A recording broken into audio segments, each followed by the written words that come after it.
Malappuram കൊണ്ടോട്ടിയിൽ KAAPA case പ്രതി മയക്കുമരുന്നുമായി പിടിയിൽ. നെടിയിരുപ്പ് സ്വദേശി മുഹമ്മദ് മിസബിനെയാണ് തേഞ്ഞിപ്പലം പോലീസ് പിടികൂടിയത്. ബ്രൌൺ ഷുഗറാണ് ഇയാളിൽ നിന്ന് പിടികൂടിയത്. നിരവധി കേസുകളിൽ പ്രതിയാണ് മുഹമ്മദ് മിസബ്. വിവരങ്ങളുമായി ജംഷീർ കൊടിഞ്ഞു ചേരുന്നുണ്ട്. ജംഷീർ, എപ്പോഴാണ് ഇയാൾ പിടിയിലായത്?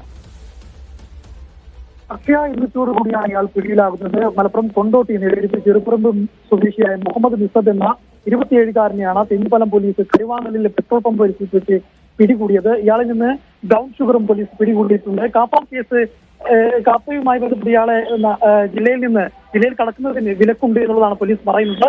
4 മയക്കുമരുന്ന് കേസിലും 3 അടിപിടി കേസിലും ഉൾപ്പെടെ ഇയാൾ പ്രതിയാണ്. കാസർഗോഡ്, കരിപ്പൂർ, കൊണ്ടോട്ടി സ്റ്റേഷനിലടക്കം 9 കേസുകൾ ഇയാൾക്കെതിരെ ഉണ്ടെന്നാണ് പോലീസ് പറയുന്നത്. ഇയാൾ സഞ്ചരിച്ച വാഹനവും ഏതാണ്ട് 5500 രൂപയും മൊബൈൽ ഫോണടക്കം പോലീസ് പിടിച്ചെടുത്തിട്ടുണ്ട്. അക്ഷയ.